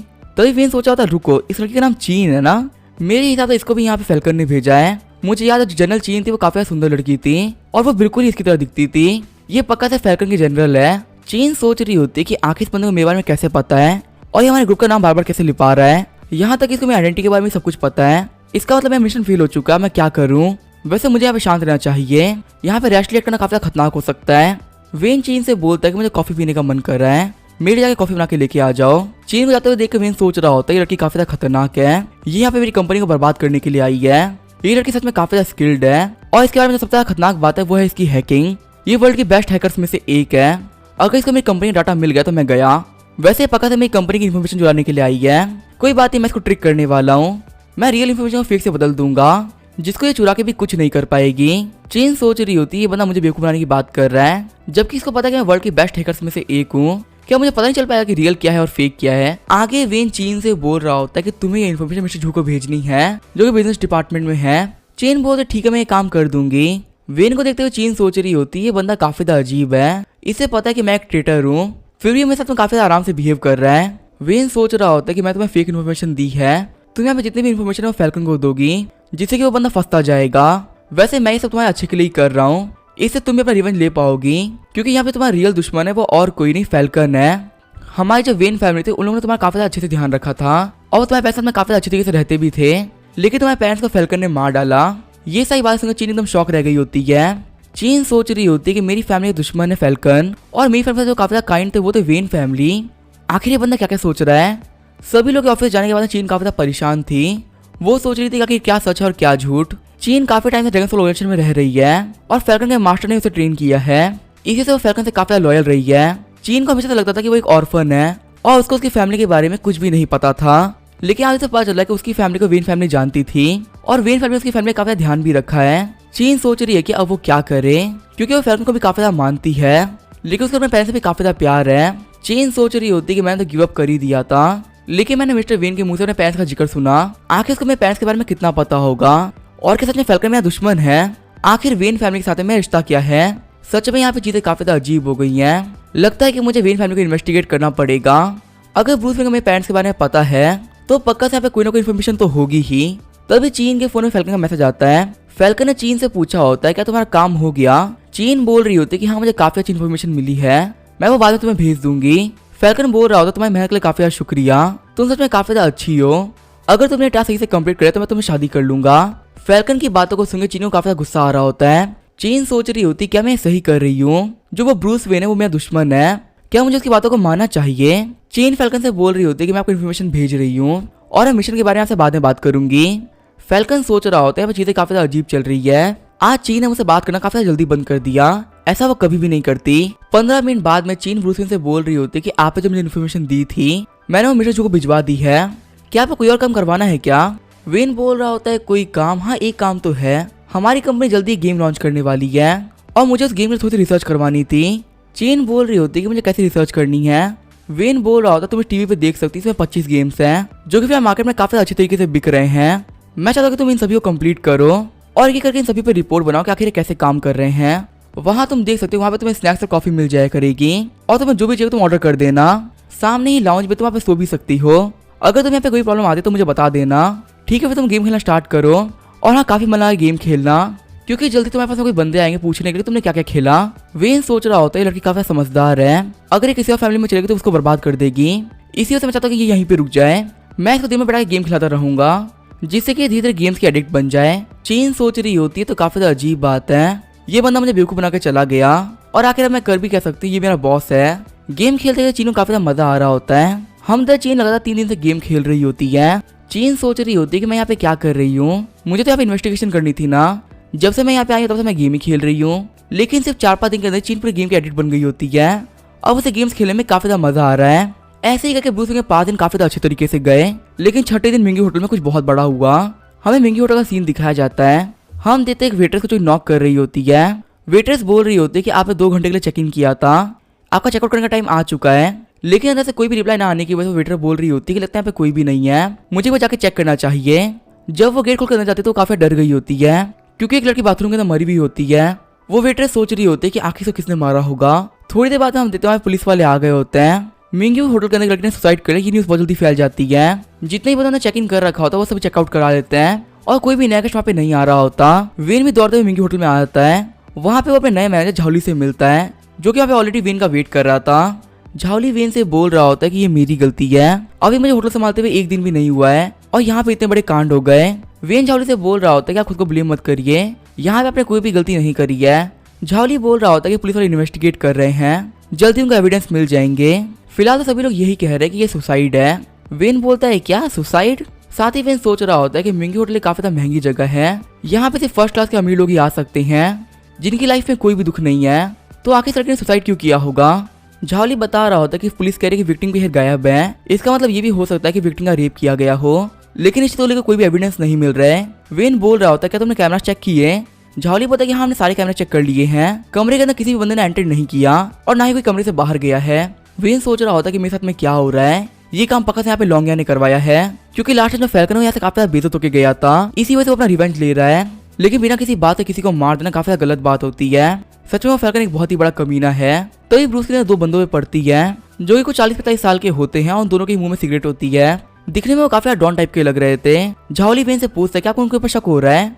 वेन बोलता नहीं ऐसी कोई बात नहीं है, एक काम को तुम विक्टिम के फैमिली को थोड़ा मुआवजा दे दो, यहाँ पे मर्डर कौन है मैं पता लगा लूंगा। अगले दिन हम देखते पूरा मिंकी होटल खाली हो गया होता है, वहाँ पे एक सिंगल कस्टमर भी नहीं होता। लॉन्ग यहाँ पे आते हुए बोलता है ये तो मिस्टर वेन का होटल है ना, दिखने में तो ये काफी ज्यादा खाली लग रहा है, क्या वो आपके बिजनेस अच्छा नहीं चल रहा क्या। वेन हंसते हुए बोल रहा होता है ये तो आप ही की मेहरबानी है, आपके ग्रुप ने हमारे काफी ज्यादा दिक्कत कर दी है, आप यहाँ पे डेली अपने बंदों को लेके आ जाते हैं जिससे कि हमें दिक्कत होगी ही ना। लॉन्ग यहाँ बोल रहा होता है कि जो बंदा यहाँ पे मरा है वो लॉन्ग चेन ग्रुप से था, मुझे यहाँ पे अपने बंदों को तो बचाना ही होगा ना। वैसे मेरे यहाँ पे आने का रीजन काफी ज्यादा सिंपल है, मुझे आपका ये होटल बिल्कुल ही पसंद नहीं है, लेकिन मैं फिर भी आपको 2 ऑप्शन दे रहा हूँ। पहला इस होटल को बंद कर दो, ये होटल पूरी से बेकार हो जाएगा, और दूसरा ये कि मुझे बेच दो, मैं इसे एक ठीक कीमत में ले लूंगा। मैं तुम्हें इस होटल के लिए 5 मिलियन देने के तैयार हूँ, बैंक होने से काफी ज्यादा अच्छा है। झाओली बोल रहा होता है कि तुम एक बहुत ही बड़े कमीने हो। साथ ही झाओली सोच रहा होता है कि इस होटल की कीमत काफी ज्यादा है, ये बंदा यहाँ पे काफी ज्यादा कम प्राइस दे रहा है, मैं तो इस पैसे कभी भी नहीं मानने वाला। ब्रूस वेन बोल रहा होता है कि तुम मुझे काफी ज्यादा हल्के में ले रहे हो, मेरी फैमिली के पास में बहुत सारा पैसा है, अगर मेरे इस होटल के अंदर एक साथ कोई कस्टमर नहीं भी आता है तो भी कोई फर्क नहीं पड़ेगा, मैं तुम्हें तो नहीं बेचने वाला, ठीक है तुम यहाँ से निकल सकते हो। लॉन्ग है पास टेबल किक मारते हुए बोलता है कि तुमने क्या बोला। झाओली बोल रहा होता है ये बंदा काफी ज्यादा पावरफुल है, इसे तो पूरी टेबल ही तोड़ दी। वहीं जब वेन होता है वो सोच रहा होता है कि ये बंदा काफी बड़ा कमीना है, ये यहाँ पे मुझे डराने के लिए स्ट्रेंथ को शो कर रहा है, ये हर किसी के सामने ऐसा ही करता है ताकि अपने ओपोनेंट को दिमाग से हरा सके, जो ओपोनेंट है वो काफी डर जाएगा और उसकी डील को मान लेगा। तो चलो वक्त आ चुका है एक्टिंग करने का। वेन डरते हुए बोल रहा होता है कि बॉडीगार्ड कहाँ पर है। लॉन्ग यहाँ बोल रहा होता है कि तुम्हारे बॉडीगार्ड मेरा कुछ भी नहीं बिगाड़ सकते, तुम यहाँ पे कितने बंदों बोला सब फालतू है, मेरे जो बॉस फैल्कन है वो काफी ज्यादा अच्छे इंसान है, वो लोगों को नहीं मारते, पर मैं एक बहुत ही बड़ा कमीना हूँ, मैं तुम्हें मारने से पहले एक बार भी नहीं सोचूंगा। वेन काफी डरते हुए बोल रहा ठीक है मैं तुम्हें बेच रहा हूँ। डॉक्यूमेंट्स को आगे करते हुए लॉन्ग यहाँ बोल रहा होता है कि इसमें साइन करो, उसके बाद में यहाँ से निकल जाओ, हमारी ड्रैगन फॉल ऑर्गेनाइजेशन के सामने सभी लोग चीटियां हैं, तुम लोग हमारा कुछ भी नहीं बिगाड़ सकते। फिर वेन ने वहाँ पे साइन कर दिया होता है। डॉक्यूमेंट्स को देखते हुए लॉन्ग यहाँ बोल रहे होते हैं कि तुमने काफी अच्छा काम किया, अब यहाँ से निकल जाओ, याद रखना मेरे पास कभी भी ऑफेंड मत करना, इस बार तुमने अपना होटल खोया, अगली बार अपनी जान खो दोगे। हम देते वेन और झाओली वहाँ से बाहर निकल रहे होते हैं। झाओली वेन से बोल रहा होता है कि आखिर आपने ये क्यों किया, हम लोग यहाँ पे वेन फैमिली से बिलोंग करते हैं जो कि सबसे ज्यादा पावरफुल फैमिली है, यहाँ कोई भी ग्रुप में बुली नहीं कर सकता, आपने उसे क्यों बेच दिया। साथ ही झाओली सोच रहा होता है कि ये बंदा काफी डरपोक है, सच में से अपना काफी लॉस करवा लिया है, वही बिना किसी बात के। ब्रूस वेन बोल रहा होता है कि आप बिल्कुल भी टेंशन मत लीजिए, हमारा यहाँ पे एक पैसे का भी लॉस नहीं हुआ है, आप सिर्फ 2 दिन का वेट करिए, 2 दिन बाद में हम सभी लोगों को काफी ज्यादा मजा आने वाला है। जाते हुए वेन पूछ रहा होता है कि मिस्टर वैंग यहाँ से चले गए हैं। झाओली बोल रहा होता है कि हाँ वो साइबेरिया के लिए निकल चुके हैं, जैसा कि आपने कहा था हमने अफ्रीका से उनकी टिकट करवाई है। वेन बोला ठीक है आप लोगों ने काफी ज्यादा अच्छा काम किया है, मैं आपसे बाद में मिलता हूँ। वेन सोच रहा था कि फैलन काफी ज्यादा खतरनाक है, वो यहाँ पे पक्का से मिस्टर वैंग से बदला लेने के लिए आता, जिससे कि वो कमीना फैलन उसे कभी भी नहीं ढूंढ पाएगा। चलो वक्त आ चुका है इस लॉन्गा को सबक सिखाने का, ये कमीना मुझे यहाँ पे बुली करने का ट्राई कर रहा है, मैं इसे काफी ज्यादा खतरनाक सबक सिखाऊंगा। सीन चेंज होता है, हम देखते हैं लॉन्गिया को। लॉन्गिया बोल रहा होता है कि हमारा रिवेंज कंप्लीट हो गया, जो मिंगी होटल है वो मैंने खरीद लिया है, और सबसे ज्यादा कमाल की बात तो ये है कि मैंने इसे $5 में खरीद लिया, मैंने इसको 1/4 प्राइस में खरीदा, ये काफी शानदार चीज है ना। फैल्कन भी बोल रहा होता है कि तुमने काफी ज्यादा कमाल का काम किया है। फैल्कन सोच रहा होता है कि मिंगी होटल में भी बेइज्जती हुई थी, लेकिन अब वो होटल ड्रैगन टूथ ने खरीद लिया है, मुझे यहाँ पे कम से कम $20 मिलियन का फायदा हुआ है। सच में लॉन्गिया की जो एबिलिटीज है वो काफी शानदार है। फिर फैल्कन बोलता है कि वैसे वो मैनेजर वैंग कहाँ चला गया, उसका मैंने बहुत ज्यादा बेइज्जती करी थी। साथ ही फैल्कन सोच रहा होता है कि मैनेजर वैंग एक कुत्ता है जो कि वेन फैमिली के लिए काम करता है, उसको तो मैं खत्म करके ही रहूंगा। लॉन्गिया बोल रहा होता है कि वो कंट्री छोड़ के जा चुका है, शायद से फिलहाल वो अफ्रीका के अंदर है और कुछ दिनों तक वहीं पे रहने वाला है। फैल्कन बोल रहा होता है ठीक है कोई बात नहीं, हम तो मरवा देंगे, अफ्रीका में भी हमारे बहुत सारे लोग हैं, वैसे भी मजा तो सिर्फ स्टार्ट हुआ है, चीन ने भी अपना काम ऑलरेडी स्टार्ट कर दिया है और लिंगन भी अपना काम कर ही रही है, धीरे धीरे मैं पूरी वेन फैमिली को बर्बाद कर दूंगा, उसके बाद मुझसे टक्कर लेने वाला कोई भी नहीं बचने वाला, पूरा गौतम सिटी मेरे कंट्रोल में होगा, मैंने अपने सारे ताश के पत्ते बिखेर दिए हैं और भले से अपने हुकुम गई का वेन फैमिली के पास में हो, पर मैं इस कहानी का जोकर हूँ। सीन चाहिए होता है, पुलिस स्टेशन का सीन दिखाया जाता है। एक ऑफिसर सोच रही होती है कि मैं काफी दिनों से मिंगी होटल को इन्वेस्टिगेट कर रही हूँ, वहाँ पे एक लड़की का मर्डर हुआ था, लेकिन तो काफी अजीब बात है कि हमें यहाँ पे कोई भी एविडेंस नहीं मिला। तब यहाँ पे दूसरी ऑफिसर आते हुए सोच रही होती है कैप्टन भाई काफी खतरनाक इंसान है, ये काम को लेकर काफी सीरियस है, जब से वो केस इनके हाथों में आया इन्होंने आराम नहीं किया, पता नहीं अभी क्या करने वाली है। तभी जो बाई होती है उसे मैसेज आते हैं, बाई सोच रही होती है कि कैसे पॉसिबल हो सकता है, ये तो मिंगी होटल केस को लेकर कुछ क्लूज हैं, आखिर इन्हें भेजने वाला कौन है। बाई बोल रही होती है कि झैंग जल्दी से जाओ, ऑफिसर वांग को बुला के लेके आओ। थोड़ी देर बाद में ऑफिसर वांग भी आ गए होते हैं। बाई बोल रही होती है कि ऑफिसर वांग ये देखिए, मुझे मिंगी होटल को लेकर कुछ क्लूज मिले हैं, शायद ये हमारे काम आ जाए। उन क्लूज को देखते हुए ऑफिसर वांग बोल रहे होते हैं कि जल्दी से हमें मीटिंग बुलाओ। और यहाँ पे एक इन्वेस्टिगेशन टीम बैठा हो। इस टीम में मैं खुद से लीड करने वाला हूँ। हमें एक बहुत ही बड़ी इन्फॉर्मेशन हाथ लग गई है। थोड़ी देर के अंदर जितने भी सिटी में पुलिस वाले थे वो सभी वहाँ पे आ गए। 2 घंटे की मीटिंग के बाद में उन लोगों ने इन्वेस्टिगेशन चालू करी। ऑफिसर बाई को इन्वेस्टिगेशन करनी थी, लेकिन उनको टीम से बाहर निकाल दिया गया और उनको कहा कि जाके वो आराम करें, क्योंकि वो काफी देर से मेहनत किए जा रही थी। मिशन में ना होने की वजह से ऑफिसर बाई को काफी ज्यादा बुरा लगा और वो पास ही एक फूड स्टॉल पर चली गई। हम देखते ऑफिसर बाई को जो कि फूड स्टॉल के पास में खड़ी हुई होती है। तभी उनके पास में फैल्कन आता है। फैल्कन को देखते हुए ऑफिसर बाई बोल रही होती, तुम तो फैल्कन हो ना। हमें बताया जाता है कि ऑफिसर बाई और फैल्कन पहले भी मिल रखे हैं। फैल्कन ने एक बार की हेल्प करी थी एक जेब कतरे को पकड़ने में। जब वो जेब कतरा वहां से रिहा हुआ तो काफी गुस्से में था और वो फैल्कन को पिटवाने के लिए काफी सारे बंदों को लेके आया, लेकिन फैल्कन ने अपनी पावर का यूज करते हुए बहुत सारे बंदों को हरा दिया। बाई फैल्कन की स्किल को देख काफी ज्यादा खुश हो गई थी। इसी वजह से एक दूसरे को जानते हैं। बाई को फैल्कन काफी ज्यादा पसंद भी है और सबसे ज्यादा फैल्कन की स्माइल। फैल्कन ऑफिसर बाई को बोल रहा होता है कि मैं आपको याद हुई तो काफी ज्यादा बड़ी बात है, मुझे लगा था कि आप मुझे भूल जाएंगी। फैल्कन के हाथ में बहुत सारे कैंस को देखते हुए ऑफिसर बाई बोल रही होती कि तुम क्या कर रहे हो, क्या तुम यहाँ पे कोई बिजनेस करते हो। फैल्कन बोल रहा होता कि नहीं, ये मेरी बोटल्स नहीं है, मुझे रास्ते में काफी ज्यादा बूढ़े अंकल आंटी मिले थे, मुझे लगा कि उनको ये बैग उठाने में काफी दिक्कत होगी, इसी वजह से मैंने उन लोगों से ये बैग खरीद लिया और उन लोगों को कुछ फूड खरीद के दे दिया। ऑफिसर बाई सोच रही होती कि ये बंदा तो काफी ज्यादा अच्छा है, ये लोगों का काफी ज्यादा ख्याल रखता है। फैल्कन ऑफिसर बाई से पूछ रहा होता है कि आप कुछ खाएंगी, मैं यहाँ पे एक जगह जानता हूँ जो कि काफी ज्यादा अच्छी है, हमें यहाँ बैठ खाना खाना चाहिए। ऑफिसर बाई बोल रही होती है कि मेरे पास में खाना खाने के लिए टाइम नहीं है, मुझे अपने काम पे वापस जाना है, साथ में ना आ पाने के लिए मुझे माफ करना। ऑफिसर बाई को जाते हुए देख के फैल्कन सोच रहा होता है कि लड़कियां पटाना काफी ज्यादा आसान है, बस हमें अपने बिहेवियर को काफी ज्यादा अच्छा रखना चाहिए। अगर कोई लड़की काफी ज्यादा सुंदर तो बहुत टाइम लगने वाला है, लेकिन अगर तुम अच्छे से बिहेव करते रहोगे तो वो पक्का से पट जाएगी, और अगर तुम अच्छे से काम करते तो तुम्हें हैरम में भी रहेगी। हम तो फैल्कन उस कचरे को डब्बे में डाल रहा होता है। फैल्कन सोच रहा होता है कि मैंने उस बुढ़े से बोतल खरीदी थी, उसके तो मुझे काफी ज्यादा फायदा हो गया, मैं अगली बार पक्का से ऑफिसर बाई से मिलूंगा, मुझे ये लड़की काफी ज्यादा पसंद आई है, इसका भी बिहेवियर काफी ज्यादा अच्छा है, और सबसे बड़ी बात तो ये है कि ऑफिसर बाई काफी ज्यादा अच्छे पुलिस ऑफिसर है, यहाँ पे सभी लोग इनकी काफी रिस्पेक्ट करते हैं, पॉलिटिकली भी इनका बैकग्राउंड काफी ज्यादा अच्छा है, और अगर आपको कहीं भी बड़ा बना तो आपको पॉलिटिक्स तो चाहिए ही। मिंगी होटल को खरीदने के बाद में लॉन्ग ने मिंगी होटल के नाम को चेंज कर दिया, इसका नया नाम रखा गया लॉन्गचन होटल, और अपने पैसे और पावर का यूज करते उसने वहाँ पे बहुत सारे स्टार्स को बुलाया, जिससे कि जो होटल की रेपुटेशन थी वो काफी ज्यादा बढ़ने लगी, सब कुछ वहाँ पे काफी ज्यादा अच्छा चल रहा था। तभी यहाँ पे पुलिस आ गई। लॉन्ग यहाँ बोल रहा होता है कि आप एक कमरे में कैसे घुस सकते हैं, क्या आप लोग बिहेव करना नहीं आता। ऑफिसर बाई बोल रही होती क्या तुम यहाँ के इंचार्ज हो। लॉन्ग यहाँ बोल रहा होता है कि हाँ मैं यहाँ का इंचार्ज हूँ, क्या कोई प्रॉब्लम है। ऑफिसर बाई गुस्सा करते हुए बोलते हैं इस कमीने को गिरफ्तार कर लो। लॉन्ग गुस्सा करते हुए बोल रहा होता है तुम्हें पता है मैं कौन हूँ, मैं लॉन्गचेन ग्रुप का एमडी हूँ, तुम लोग मुझे हाथ भी नहीं लगा सकते। तभी जो पुलिस ऑफिसर होते हैं अपनी गन उठा लेते हैं। लॉन्ग यहाँ बोल रहा होता है कि मुझे अपने लॉयर को कॉल करना है ताकि वो आके मेरी हेल्प कर सके। यहाँ पर ये पुलिस वाले इसी वजह से आए थे क्योंकि इनको पता चला था कि मिंगी होटल के अंदर बहुत सारी ड्रग्स पड़ी हुई है, और क्योंकि लॉन्ग यहाँ का पर्सन इंचार्ज था, इसी वजह से वो काफी बड़ी मुसीबत में फंस चुका था। ड्रग्स मिलने की वजह से मिंगी होटल को on the spot he seal कर दिया गया। वहीं इस टाइम जब ब्रूस वेन था वो अपने घर पे काफी आराम से बैठा हुआ था और अपने फोन के अंदर गेम खेल रहा था। उस दिन ब्रूस ने दोनों बंदों को देखा था जो कि सिगरेट फूक रहे थे, जिनका नाम टियान कजन्स है। उनको देख के ब्रूस को याद है कि कहानी काफी जरूरी हिस्सा है, ये दोनों ही बंदे बिल्कुल भी अच्छे नहीं है, ये एक नंबर के गैंगस्टर बंदे हैं। ब्रूस वेन ने अपने बहुत सारे बंदों को इनके पीछे लगा दिया ताकि इनकी इन्फॉर्मेशन को बाहर निकलवा सके। इन्वेस्टिगेशन करने के बाद ब्रूस को पता चला कि ये लोग ड्रग्स बेचते हैं, तो ब्रूस ने दिमाग लगा के लॉन्ग को फंसा दिया। वेन बैठे हुए सोच रहा होता कि मेरी लाइफ काफी अच्छी चल रही है, मेरे जितने प्लान से वो काफी अच्छी तरीके से काम कर रहे हैं, और वो कभी लॉन्ग नहीं बचने वाला। वेन सिस्टम से बोल रहा होता कि यहाँ पे इतना बड़ा प्लॉट हो गया, क्या तुम मुझे कुछ रिवॉर्ड नहीं दोगे, तुम तो एक बहुत ही बड़े कमीने हो। सिस्टम बोल रहा होता है कुत्ता फिर से भौंकने लगा। वेन सिस्टम से बोल रहा होता है भाई लैंग्वेज पर ध्यान दो, तुम काफी गंदी तरीके से बात कर रहे हो। तभी वेन के फोन के ऊपर बाई का कॉल आता है। वेन सोच रहा होता है ये तो ऑफिसर बाई है ना, आखिर ये मेरे फोन के ऊपर क्यों कॉल कर रही है, कहीं इन्हें पता तो नहीं चल गया ना कि वो ईमेल भेजने वाला और कोई नहीं मैं था। कहां से वाला बता रहा होता है कि बाई और वेन एक दूसरे को जानते हैं क्योंकि वो दोनों ही बहुत ही बड़ी फैमिली से बिलोंग करते हैं, लेकिन बाई को वेन बिल्कुल भी पसंद नहीं है क्योंकि वेन ज्यादातर में दोस्त थॉमस के साथ में रहता है, और थॉमस की जो इमेज है वो काफी ज्यादा खराब है, सभी लोग मानते हैं वो काफी ज्यादा गंदा लड़का है, इसी वजह से बाई वेन को भी गलत समझती है।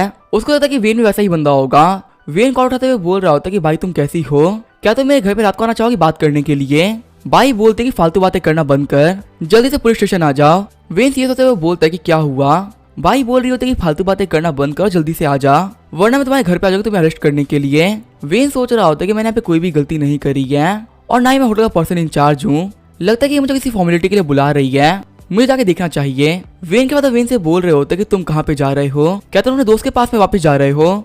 वेन हंसते हुए बोलता कि नहीं मैं वहां नहीं जा रहा, फिलहाल तो मैं जेल जा रहा हूँ। सीन चलता है पुलिस स्टेशन का सीन दिखाया जाता है। बाई को देखते हुए वेन सोच रहा होता है कि हमें चिड़चिड़ी रहती है, सच में लड़की काफी अजीब है। वहीं बाई सोच रही होती है कि आखिर ये कैसी आवाज थी, सुन के तो लग रहा था कि ये वेन की आवाज है, बाई वेन से बोल रही होती है कि तुम मिंगी होटल के पहले ओनर हो, इसी वजह से तुम भी क्रिमिनल सस्पेक्ट हो। चलो मैं जल्दी से बताऊं कि तुमने यहाँ पे क्या क्या किया है। वेन सोच रहा होता है कि मैंने यहाँ पे कुछ भी नहीं किया है, यहाँ पे सब कुछ उस कमी लौंगिया ने किया है। मैं तो यहाँ पे सब कुछ पहले ही रिपोर्ट कर देता, लेकिन उस कमी लौंगिया ने मेरा होटल खरीद लिया। सिर्फ मुझे फंसाने के लिए होटल में बंदों को ही मरवा दिया और ऐसा दिखा किसी ने सुसाइड कमिट किया है। मेरे पास फिलहाल कोई भी एविडेंस नहीं है, इसी वजह से मैं रिपोर्ट नहीं कर पाया। बाई सोच रही होती है कि पहले मुझे कंफ्यूजन थी, लेकिन ये पक्का से वेन की ही आवाज है। लगता है मैं इसके मन की बात सुन पा रही हूँ और इसके साथ जो ईमेल था इसने भेजा है। मुझे लगा था कि वेन के पास थोड़ी बहुत इन्फॉर्मेशन होगी, लेकिन इसकी बातों को सुनने के बाद मुझे लग रहा है कि इसके पास पूरी इन्फॉर्मेशन है। सच में उस कमी लौंगिया ने काफी गलत काम किया है, बिना किसी बात के साथ एक बंदे को मरवा दिया। वेन सोच रहा होता है कि मेरे पास अभी बहुत सारे एविडेंस है जिनको मैं ईमेल में भेजना भूल गया था। बाइलिंग सोच रही होती है क्या इसके पास और भी एविडेंस है, ये तो काफी अच्छा हो सकता है। बाइलिंग बोल रही होती है कि हमारी इन्वेस्टिगेशन यहीं पे खत्म होती है, तुम्हारे कोऑपरेशन के लिए शुक्रिया। वेन बोल रहा होता है कि भाई तुमने काफी टाइम वेस्ट कर दिया है, अब तुम्हें मुझे यहाँ पे बारबेक्यू खिलाना पड़ेगा। बाई बोल रही होती है कि मैं अगली बार तुम्हें ट्रीट दे दूंगी, फिलहाल मैं काफी ज्यादा बिजी चल रही हूँ। वेन काफी शॉक हो गया होता है और सोच रहा होता है क्या बाई मुझे ट्रीट देगी। बाई तो मुझसे अच्छे से बात भी नहीं किया करती थी, आज मेरे साथ तुम्हें खाना खाने वाली है। कहीं ऐसा तो नहीं कि मैं काफी हैंडसम इसी वजह से तुम्हें अट्रैक्ट हो गई हो, या फिर तुम्हें मेरा बिहेवियर काफी अच्छा लगा। बाई सोच रही होती है कि वेन अभी भी कमीना ही है। बाई बोल रही होती है कि हमें ऐसे बाहर चलना चाहिए। आगे हम देखते हैं वो सभी लोग बाहर आ गए होते हैं। बाहर फैल्कन भी होता है जो कि ब्रूस को देखते हुए सोच रहा होता है कि आखिर ये बाइक के साथ में क्या कर रहा है। वही वेन सोच रहा होता है कि फैल्कन मुझे घूर क्यों रहा है, कहीं से ऐसा नहीं लग रहा कि मैंने से बाइक चुरा ली। ये बंदा अपनी एक बहुत ही बड़ी गलतफहमी में जीता है कि यहाँ पे जितनी भी अच्छी लड़कियां वो इसको ही मिलने वाली है। ऐसा बिल्कुल भी नहीं होने वाला। बाई फैल्कन से पूछ रही होती है कि तुम यहाँ पे क्यों आए हो, क्या तुम यहाँ पे कुछ रिपोर्ट कराने के लिए आए हो। फैल्कन बोल रहा होता है कि मैं यहाँ पे अपने एक दोस्त से मिलने के लिए आया था जिसको कि आप लोगों ने अरेस्ट कर लिया है। वेन सोच रहा होता है तुम्हारा दोस्त है, तुम्हारा मर्डरर दोस्त। वेन की दिमाग की बातों को पढ़ने के बाद में बाइलिंग की जो सोच थी फैल्कन को लेकर वो पूरी चेंज हो गई थी। अब बाइलिंग के हिसाब से फैल्कन काफी ज्यादा बेकार इंसान है, जिसके जो दोस्त है वो भी काफी ज्यादा बेकार है। बाई बोल रही होती है कि जो बंदा यहाँ पे अरेस्टेड है वो एक बहुत ही बड़ा कमीना है, उसने हमें बहुत ही बड़ा क्राइम किया है। मैं ये बात बोल सकती हूँ कि वो यहाँ से कभी भी नहीं छूटने वाला। फैल्कन बोल रहा होता है कि वो मेरा दोस्त नहीं है, वो मेरा एम्प्लॉय है, मैं लौंगिया का बॉस हूँ। अगर लौंगिया ने पे कुछ भी गलत किया होगा तो मैं पक्का से उसको सबक सिखाऊंगा, पर मैं ये बात पक्का से बोल सकता हूँ कि वो इनोसेंट है, उसने यहाँ पे कुछ भी नहीं किया। उसको तो मिंगी होटल खरीदे भी कुछ दिन हुए हैं। जो बंदा मिंगी होटल का बॉस था वो असल में ये ब्रूस वेन है। मेरा तो मानना यही कि आप लोग इसको अरेस्ट करना चाहिए, ये कमीना एक बहुत ही बड़ा कमीना है। बाई बोल रही होती है कि मुझे मेरा काम मत सिखाओ, मुझे पता है कि अपना काम कैसे करना है। जब वहाँ पे ड्रग्स मिले हैं तो लौंगिया इंचार्ज था, तो आखिर मैं इसको अरेस्ट क्यों करूंगी। जो बंदा यहाँ पे अरेस्ट हुआ है वो एक क्रिमिनल है। फैल्कन सोच रहा होता है कि मुझे काफी ज्यादा गुस्सा आ रहा है, ये लड़की बिल्कुल मेरी बात नहीं मान रही, आखिर अब मैं क्या करूं। वेन सोच रहा होता है कि बाई से काफी ज्यादा गुस्सा लग रही है, लगता है फैल्कन ने यहाँ पे कोई कांड किया है। मुझे पता है इस कमीने ने एक जेब कतर को हायर किया था ताकि ये बाइलिंग से अपनी पहली मीटिंग कर सके, और इसे पक्का से कुछ प्लास्टिक बॉटल वाली नौटंकी भी करी होगी ताकि बाई के सामने काफी ज्यादा अच्छा बन सके।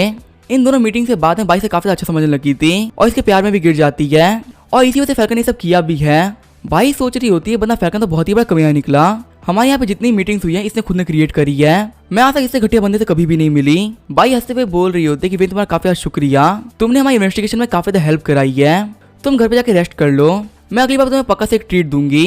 और रही बात तुम्हारी फैल्कन, तुम यहाँ पे लौंगिया के बॉस हो, इसका मतलब मिंगी होटल का रियल ओनर तुम हो, अब तुम्हें भी आप इन्वेस्टिगेशन में हेल्प करनी पड़ेगी। वेन सोच रहा होता है कि आखिर बाइक के साथ में क्या हो गया है, ये मुझसे काफी अच्छे तरीके से बिहेव कर रही है, कहीं मैं सपना तो नहीं देख रहा ना। तभी हम देखते हुए मायरा भी आ जाती है। वेन बोल रहा होता है कि मायरा तुम यहाँ पे क्या कर रही हो। वही फैल्कन सोच रहा होता है कि ये मुझसे दूर रहने की बात कर रही थी, पर आज मैं परेशानी के अंदर हूँ और ये पक्का से मुझे बचाने के लिए आई है। फिर फैल्कन मायरा को हाय बोलता है, पर मायरा उसे काफी आराम से इग्नोर करते हुए वेन के पास चली जाती है। मायरा वेन से बोल रही होती है तुम ठीक हो ना। वेन सोच रहा होता है कि मायरा मेरे पास में मत आना, तुम्हारी वजह से फैल्कन काफी गुस्सा करेगा, वैसे भी ऑलरेडी काफी चिढ़ रहा है, वैसे भी तुम्हें तो फैल्कन पसंद है ना, तुम उसके पास क्यों नहीं जा रही हो। मायरा सोच रही होती है कि वेन को लगता है कि मैं फैल्कन को पसंद करती हूँ, नहीं ऐसा कभी भी नहीं होने वाला। फिर मायरा वेन से बोल रही होती है कि हमें घर चलना चाहिए, काफी ज्यादा देर हो गई है। वही वेन सोच रहा होता है कि आखिर ऐसी एक्टिंग क्यों कर रही है, अगर ऐसी एक्टिंग करती रहेगी तो मैं नहीं बचने वाला, ये फैल्कन मुझे अभी मार डालेगा। फैल्कन सोच रहा होता है कि मुझे मायरा काफी ज्यादा पसंद है, पर आखिर ये ब्रूस से इतना चिपक क्यों रही है, मुझे ये चीज बिल्कुल पसंद नहीं आ रही। आखिर यहाँ के सारी लड़कियों को हुआ क्या है, इनमें से कोई भी मेरे अंदर इंटरेस्टेड क्यों नहीं है, ये सभी लोग यहाँ पे मुझसे नफरत कर रही हैं। वेन सोच रहा होता है कि मैं यहाँ पे कुछ भी नहीं कर सकता, यहाँ से निकलना ही बेस्ट रहेगा। तभी वहाँ पे सारा भी आ जाती है। सारा वेन से बोल रही होती है तुम ठीक हो ना, मैं सुना कि मिंगी होटल का जो ओनर है वो अरेस्ट हो गया है, और सच में मैं काफी शॉक हो गई थी, इसी वजह से मैं यहाँ पे तुमसे मिलने के लिए आई हूँ। सारा सोच रही होती है कि मैं तो काफी जल्दी आ गई, आखिर ये मायरा यहाँ पे क्या कर रही है, और इसने आखिर वेन का हाथ क्यों पकड़ रखा है। हम देते हैं मायरा और सारा के बीच फाइट स्टार्ट हो गई होती है। सारा बोल रही होती है तो मिस मायरा है ना, जो कि हमारी यहाँ की आइस जेड ब्यूटी है। मुझे तो लगा था कि आपको ब्रूस पसंद नहीं है, पर आप इसे पकड़ के खड़ी हैं। मायरा बोल रही होती है कि ब्रूस मेरा फियांसे है, मैं इस साथ में कुछ भी कर सकती हूँ, तुम कौन होती हो बोलने वाली। वही वेन सोच रहा होता है कि तुम दोनों क्या कर रही हो। मेरे सुंदर बंदे के लिए तुम दोनों को आर्ग्यू करते हुए देख के मुझे काफी ज्यादा बुरा लग रहा है, प्लीज यहाँ पे आर्ग्यू मत करो। सारा वेन का हाथ पकड़ते हुए बोलते कि मैं भी इसका हाथ पकड़ूंगी, तुमने अभी मेरे बॉयफ्रेंड का हाथ पकड़ रखा है तो आखिर मुझे बुरा क्यों नहीं लगेगा। सारा बोल रही होती कि आपका बॉयफ्रेंड कैसे हो गया, आप लोगों का बहुत टाइम पहले ब्रेकअप हो चुका है और अभी मेरा फियांसे है। सारा बोल रही होती कि मैं मानती हूँ तुम्हारा फियांसे है, पर आखिर तुम्हें इसके बारे में पता ही क्या है। क्या तुम्हें पता है कि वेन को खाने में क्या पसंद है, उसे कौन सी ब्रांड की सिगरेट पसंद है और इसे कपड़े किस कलर के पसंद है। क्या तुम किसी का भी आंसर कर सकती हो। हम इसे मायरा पे चुप हो गई होती, कुछ भी नहीं बोल पा रही होती। फिर मायरा बोलती ये सब फालतू चीजें होती है, इनके बारे में जानना बिल्कुल भी जरूरी नहीं होता। गौतम सिटी में सभी लोगों को पता है कि मुझे वेन काफी ज्यादा पसंद करता है, इस बात से कोई भी इनकार नहीं कर सकता। और क्या तुमने मेरी बर्थडे पार्टी नहीं देखी थी, वो अपने आप में एक बहुत ही बड़ा प्रूफ है। हम जैसे सारा काफी ज्यादा गुस्सा हो गई होती है। सारा सोच रही होती है कि मुझे अपना मेन वेपन निकालना ही पड़ेगा और वक्त आ चुका है वेन को अपना बनाने का। वही वेन सोच रहा होता है कि आखिर क्या कर रही है, अगर इसने ये मायरा को दिखा दिया तो मैं नहीं बचने वाला। हम देते हैं सभी लोगों की हरकतों को देख के बाई काफी ज्यादा गुस्सा हो गई होती है। बाई बोल रही होती है कि झगड़ा करना बंद करो, यहाँ से बाहर निकलो, मुझे हमें बहुत सारा काम करना है। वेन दोनों लड़कियों का हाथ पकड़ते हुए बोलता है कि बाई की बात को मानो, हम लोग यहाँ से बाहर चलना चाहिए। फैल्कन सोच रहा होता है कि इन दोनों लड़कियों को मैं काफी ज्यादा पसंद करता हूँ, लेकिन आज ये दोनों ही लड़कियां इस कमीने के पास में हैं। सच में मुझे काफी ज्यादा गुस्सा आ रहा है। रास्ते में चले सारे बंदे बोल रहे होते तो वेन है ना, इसके बाद दो लड़कियां हैं। ये जो पहली लड़की इसका नाम है मायरा, जो कि यहाँ की नंबर 1 ब्यूटी है, और दूसरी लड़की का नाम है सारा, जो कि यहाँ की नंबर 2 ब्यूटी है। सच में इस बंदे की किस्मत काफी ज्यादा अच्छी है। वेन उन लोगों से बोल रहा होता है कि तुम लोग क्या कर रहे हो, प्लीज ऐसे एक्ट मत करो। थोड़ी देर बाद हम देखते हैं वहाँ पे किन थॉमस आ गया होता है। थॉमस बोल रहा होता है ब्रदर आप क्या कर रहे हैं। वेन बोलता है कुछ नहीं, हम तो कुछ नहीं कर रहे थे। साथ ही वेन सोच रहा होता है कि प्लीज मुझे बचा ले। थॉमस बोल रहा होता है कि मैं सुना कि आपको जेल बुलाया गया था, पर ये तो काफी अच्छी बात है कि आप बच गए, आपके बचने की खुशी में हमें सेलिब्रेट करना चाहिए, चलिए चलकर ड्रिंक करते हैं। वे लड़कियों से बोल रहा होता है कि मैं तो काफी प्यार से पूछ रहा है, आखिर मैं इसे मना कैसे कर सकता हूँ, क्या मैं चला जाऊँ। वही जो सारा और मायरा होते हैं वो काफी ज्यादा गुस्सा होते हैं। थोड़ी देर बाद हम देखते हैं वेन कार में बैठ गया होता है। वेन बोल रहा होता है कि फाइनली मैं वहां से निकल पाया। थॉमस बोल रहा होता है कि मैं रात में पार्टी कर रहा था, इससे मैं काफी थक गया हूँ, आपकी वजह से मुझे यहाँ पे आना पड़ा। वेन बोल रहा होता तो मेरे काफी अच्छे दोस्त हो, घर जाकर आराम से आराम कर लेना। थॉमस बोल रहा होता है कि मेरी तबीयत काफी ज्यादा खराब चल रही है, मुझे बिल्कुल भी सही से नींद नहीं आ पा रही और मुझे काफी ज्यादा खतरनाक नाइटमेयर भी आते हैं। वेन सोच रहा होता है कि आखिर से तबीयत खराब क्यों हो रही है। फिर वेन बोला तुम्हें सोने में काफी तकलीफ आ रही है ना। थॉमस बोल रहा होता है कि मुझे भी नहीं पता कि मुझे क्या हो रहा है, शायद से मेरी किडनियां खराब हो गई है। फिर वेन बोलता है कि आखिर तुम ड्रिंक क्यों कर रहे हो, तुम्हें यहाँ पे आराम करना चाहिए। थॉमस बोलता ठीक है मैं आपकी बात को मान लेता हूँ, अब मैं जाके घर पे रेस्ट करूंगा। आगे हम देखते हैं वेन गाड़ी से उतर गया होता है। वेन सोच रहा होता है कि मुझे पता है किसी तबीयत क्यों खराब हुई है। अब कहानी में एक बहुत ही बड़ा प्लॉट ट्विस्ट आने वाला है। अब किन फिल्म में काफी दिक्कत आने वाली है और दिक्कत सबसे पहले फिजिकली स्टार्ट होगी।